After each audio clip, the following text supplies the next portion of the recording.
Practical organic chemistry, इसके दो parts होते हैं, qualitative analysis and quantitative analysis. Qualitative analysis में हम एक ऑर्गेनिक कंपाउंड में प्रेजेंट एलिमेंट्स को डिटेक्ट करते हैं, वहीं क्वांटिटेटिव एनालिसिस में हम उन एलिमेंट्स की क्वांटिटी डिटरमाइन करते हैं। आज के लेक्चर में हम पढ़ने वाले हैं qualitative analysis, starting with Liebig's method that is use for the detection of carbon and hydrogen. इसमें क्या करते हैं, ऑर्गेनिक कंपाउंड को कॉपर ऑक्साइड के साथ हीट करते हैं तो कंपाउंड में प्रेजेंट कार्बन ऑक्सीडाइज हो जाता है कार्बन डाइऑक्साइड में, और कंपाउंड में प्रेजेंट हाइड्रोजन ऑक्सीडाइज हो जाता है वाटर में। कार्बन डाइऑक्साइड को लाइम वाटर के साथ टेस्ट कर लेते हैं जो कि मिल्की वाइट हो जाता है, एंड वाटर को एनहाइड्रस कॉपर सल्फेट के साथ टेस्ट कर लेते हैं जो कि ब्लू हो जाता है।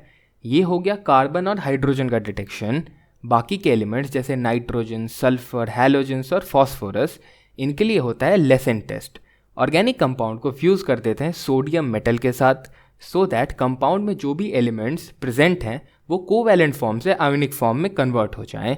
जैसे कार्बन और नाइट्रोजन सोडियम के साथ फ्यूज़ करके साइनाइड बना लेते हैं, हैलोजेंस हैलाइड बना लेते हैं, सल्फर सल्फाइड बना लेते हैं। फॉस्फोरस का थोड़ा डिफरेंट केस होता है, आगे देखेंगे।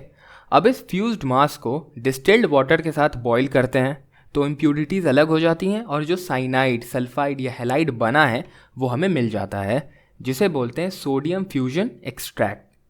अब इस पे हम अलग अलग एलिमेंट्स के लिए टेस्ट परफॉर्म करते हैं, स्टार्टिंग विथ नाइट्रोजन।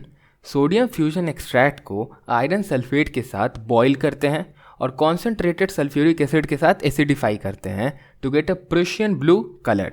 एक्चुअली होता क्या है, सोडियम साइनाइड रिएक्ट करता है आयरन सल्फेट के साथ टू फॉर्म सोडियम हेक्सासाइनाइडोफेरेट।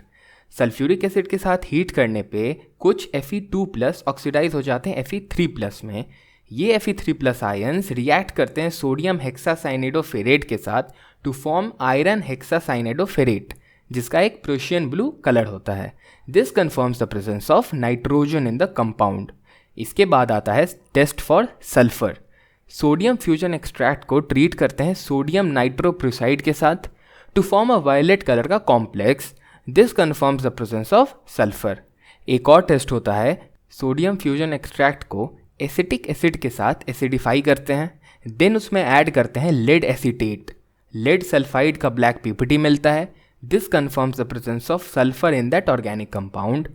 कुछ चीज़ें नोट करना, पहली तो अगर कंपाउंड में सल्फर और नाइट्रोजन दोनों प्रेजेंट हैं तो फ्यूजन के वक्त सोडियम थायोसाइनेट बनता है जो कि Fe3+ के साथ ब्लड रेड पीपीटी बनाता है। सिंस फ्री साइनाइड आयंस नहीं है, हिंस कोई प्रूशियन ब्लू कलर नहीं आता है। दूसरी ये कि अगर sodium fusion excess of sodium के प्रेजेंस में करें तो थायोसाइनेट डिकम्पोज हो जाता है साइनाइड और सल्फाइड में। ये अपना यूजुअल टेस्ट देते हैं। नेक्स्ट आता है test for halogens. Sodium fusion extract को नाइट्रिक एसिड से एसिडिफाई करते हैं एंड देन ट्रीट करते हैं सिल्वर नाइट्रेट के साथ। अगर वाइट पीपीटी बना जो कि अमोनियम हाइड्रोक्साइड में सॉल्यूबल है, this confirms the presence of chlorine. अगर पेल येलो पीपीटी बना जो कि अमोनियम हाइड्रोक्साइड में स्पेरेंजली सॉल्यूबल है, this confirms the presence of bromine. अगर येलो पीपीटी बना जो कि अमोनियम हाइड्रोक्साइड में इनसॉल्यूबल है, this confirms the presence of iodine. अब एक चीज़ नोट करना, मैंने स्टार्टिंग में बोला पहले सोडियम फ्यूजन एक्सट्रैक्ट को नाइट्रिक एसिड से एसिडिफाई करते हैं। क्यों? सो दैट एक्सट्रैक्ट में प्रेजेंट सोडियम साइनाइड और सोडियम सल्फाइड जो कि कंपाउंड में प्रेजेंट नाइट्रोजन और सल्फर के कारण रह गए होंगे वो डिकम्पोज हो जाएं और हैलोजेंस के टेस्ट में इंटरफेयर ना करें। इसके बाद लास्ट में आता है test for phosphorus.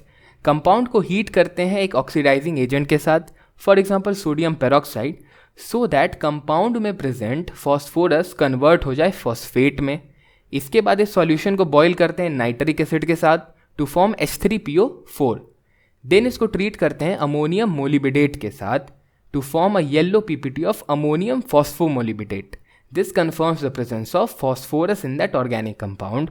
This completes the discussion of qualitative analysis of organic compounds. I hope तुम्हें सारी चीज़ें अच्छे से समझ में आ गई होंगी। नेक्स्ट वीडियो में हम कवर कर रहे होंगे quantitative analysis. So like the video and share with your friends.